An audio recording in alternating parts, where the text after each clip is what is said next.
So, well, matagal na namin kayo hindi nakita ulit. Buti ngayon, nagpipelikula kayo. Well, how did this project come about?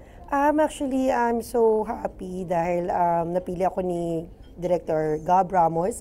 Actually, nakita niya ako sa Loyalista and then nakita niya ang bilis kong umiyak.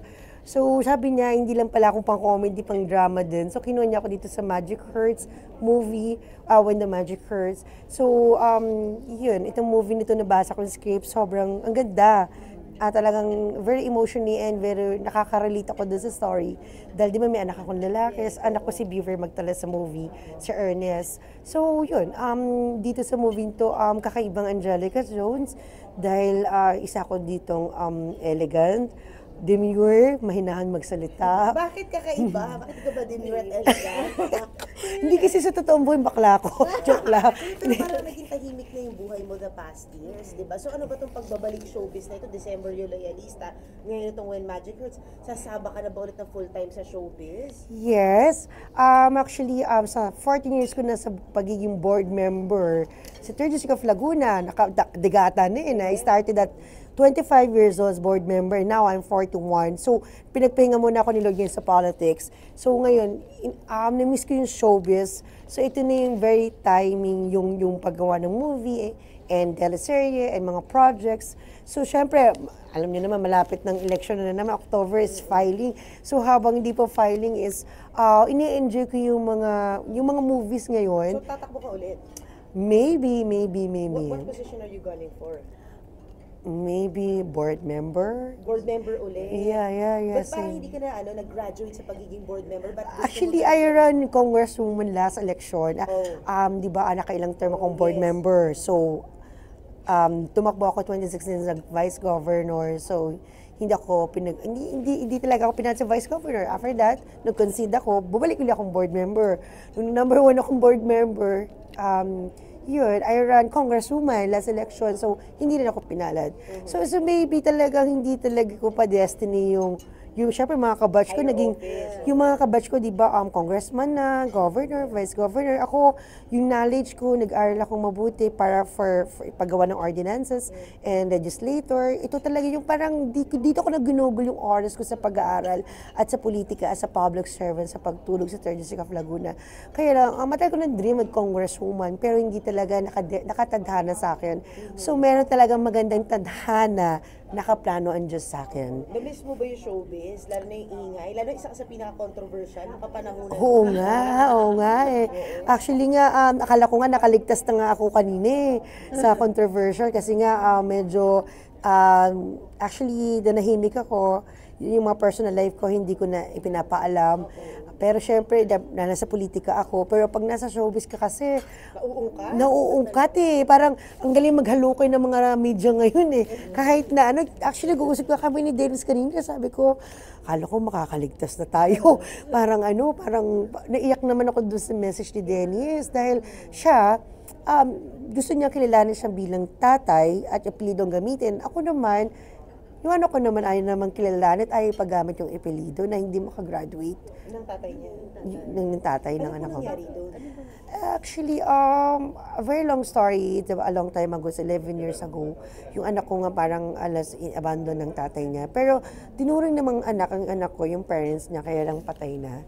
So, nung wala pang asawa yung ex ko, madali siyang magkaroon ng communication. Walang problema pirmahan yung birth certificate ng anak ko. Wala kasi yung birth certificate ng anak ko sa St. Luke's panahon ng pandemic. So, hindi siya na-file agad. Ngayon, kailangan siya i-file for late registration ng birth certificate. Pipirmahan lang ng tatay, hindi pinirmahan. So, kahapon yesterday, yun, nalaman ng anak ko, nabasa yung mga conversation namin ng Lola Emma niya, na sinabi ng dad niya, humagulgol siya ng iyak last night. So, ang sakit sa isang nanay na, alam mo yun, nakakadurog ng puso pag yung anak mo na umiiyak. Pag anak mo na yung nasasaktan. Parang, alam mo yun, parang sasabihin mo na, akuin mo na lahat ng sakit eh.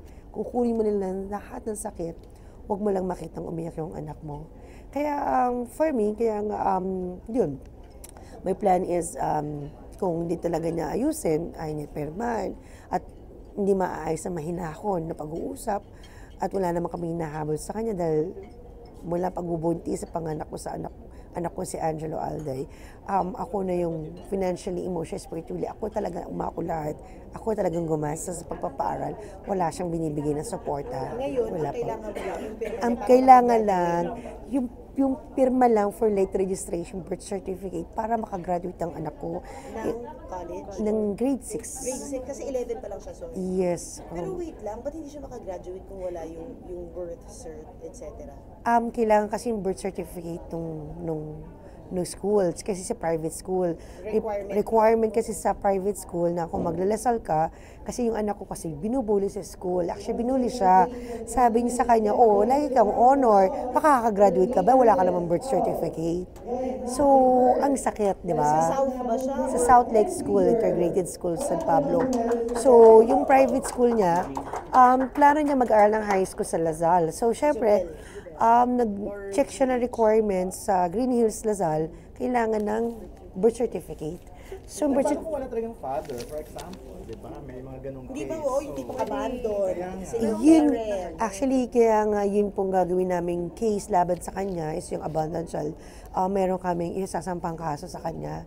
Kasi binigyan namin sila ng time na actually naiyak ako kanina dahil di ko pinapaalam na may pag-uusap between both parties sa side ng tatay ng anak ko at sa amin na bago kami mag-file ng case, baka maayos pa. So yung 1 week na sa kanila yung papel para pirmahan for late registration birth certificate. Ang nangyari, nag-lapse na yung 1 week, hindi nila pinirmahan ng tatay. So ngayon, hindi nila inayos, we'll file the case nila against him. Hindi ka naman pala, This month po, this month. hindi ka naman pala humihingi ng ayuda sa kanya. Never, never. So what gives? Kailan kayo last nag-usap? Bad breakup po ba? Bad Hindi na kami nag-uusap talaga since before. Ang kinakausap ko lang yung lola niya, yung tita niya, yung family niya, yung parents niyang namatay. Honestly, sa totoo lang, wala kaming hinahabol sa kanya eh. Hindi namin kailangan ng pera niya, hindi namin kailangan ng mana niya eh.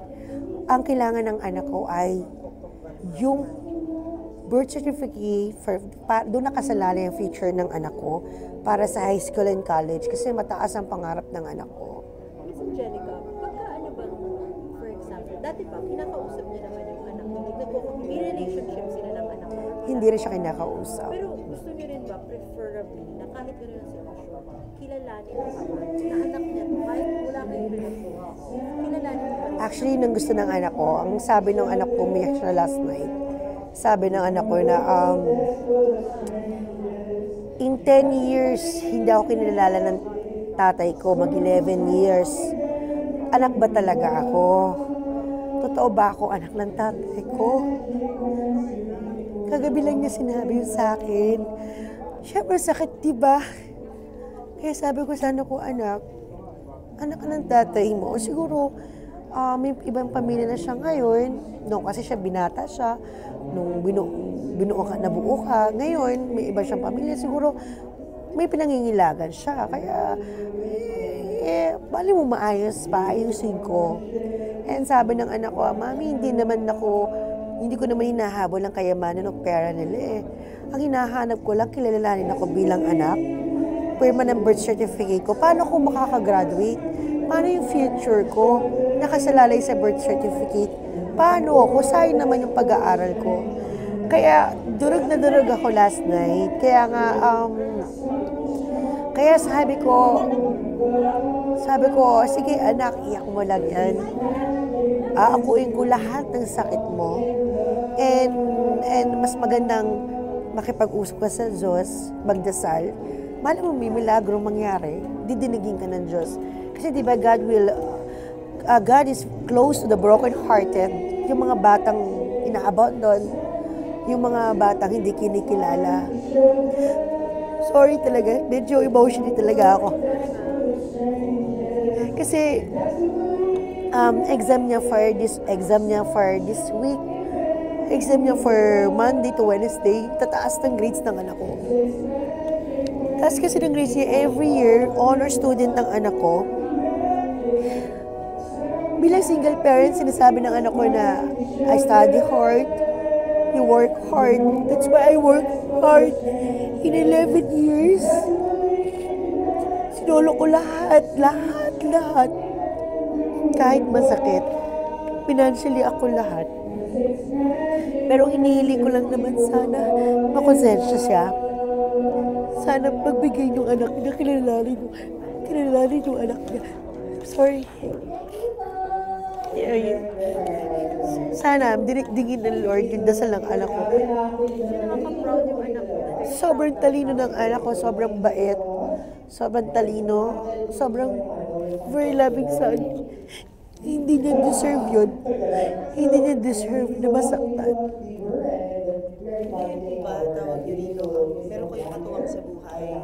May partner po ba kayo ngayon na pwede tumatay sa rin niya? Actually, meron siyang tinuri na tatay na tinayo it's 3 years ago, my last ex-boyfriend. But nawala na kami. So, I'm single now.